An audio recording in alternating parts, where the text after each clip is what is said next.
Hi everyone, Comic Book Reviewer here, this time reviewing on issue 2 of Ultimate X-Force. Now, as you know, Ultimate X-Force is meant to be a two-part series that is meant to have the Ultimate Fantastic Four and the X-Men dealing with the Ultimate Mad Thinker. And of course, the Ultimate Mad Thinker is meant to be another foreshadowing to Reed's eventual turn as the Maker.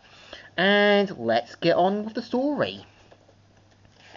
The story mainly starts off how the other Ultimate X-Men figure out they've been tricked, so decide to try and head back to basically New York, but because of the whole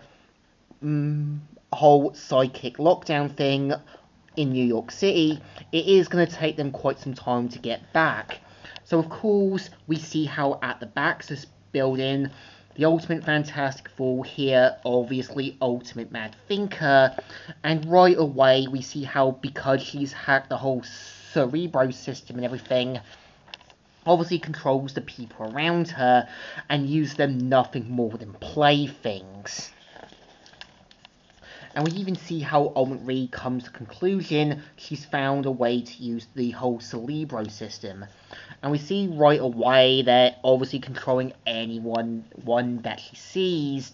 And we even see how right away, after basically Ultimate Wolverine shut down, and obviously trying to kind of come to a truce with Ultimate Iceman and Kitty Pryde, we see how Ultimate Mad Thinker says, "Oh, too much, too much, too much, too much.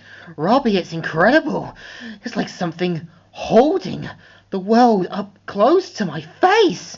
I can see every detail, everything all at once." And we see how to her this is like obviously a drug rush.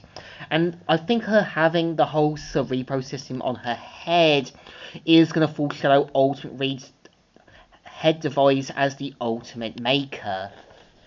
And we see right away, obviously, Ultimate Reed kind of altering the X-Men shields and having a plan to stop Ultimate Mad Thinker. And of course, have to make sure to try and find out where she is and stop her from doing any more harm. And we do see how obviously Ultimate Dr. Storm is against the idea, but obviously Sue makes a justified point. Considering how crafty Rhonda is, and considering that, yeah, she can easily control Iron Man's mind or Cap's, and given with the kind of technology they have, it would be risky. So obviously, they have to kind of go in to try and stop her, and we see how they have to kind of take out her working devices. And we see, obviously, Ultimate Mad Thinker saying, "Trying to cut me off from the grid, shut me down. That's sad, Reed. That's almost pathetic. I am a big girl now. I'm not scared of the dark." And we see how right away Ultimate Iceman and Ultimate Human Torch try to kind of help save a falling civilian, and right away we see how Ultimate Reed and Ben have to deal with Ultimate Andy, who in this continuity is her brother who got made into an android.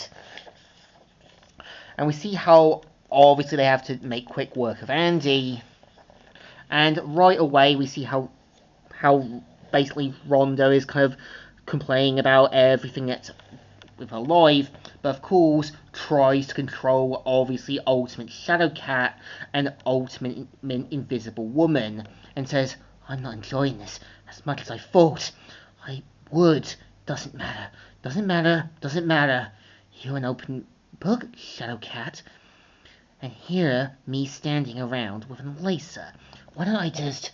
And of course, we kind of see how obviously Ultimate Thinker tries to control obviously Ultimate Ben, and right away we see how obviously Ultimate Reed's hacked into the system and makes Rhonda experience the first thing she's felt in quite a long time: empathy. And to her, this is like a nightmare.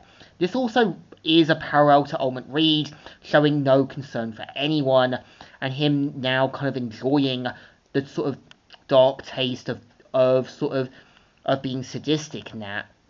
And obviously, to Rhonda, this is a nightmare.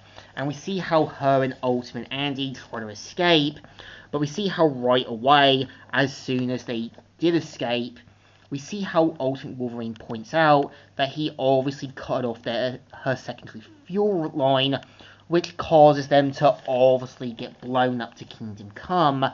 And Ultimate Wolverine saying, "Anyone know any good prayers?" And we see how right away they kind of get their sort of cerebro system back and manage to sort of fix it properly. And of course, everyone goes back to their day-to-day lives normally, and right away, everything goes back to normal. And this is the story. So I feel like issue 2 is okay, but it's just there to kind of throw off another Fantastic Four villain, knowing that they're not really needed for future storylines. Which I think was the point of Ultimate Mad Thinker, because she was just meant to be another foreshadowing to Reed's eventual turn to the Ultimate Maker, and it makes it clear once obviously Ultimate Mad Thinker was defeated, Ultimate Reed would take her place, showing that obviously darkness needs an heir, and the void must always be filled. It's an okay story, not the best, but it still deserves a thumbs up. Still good, and still right. So I think the series Ultimate X-Fool is there to kind of bring a crossover, something to work with a storyline, and that's just it. So it definitely deserves another thumbs up. Still good, and still alright. So, Comic Reviewer here, signing out.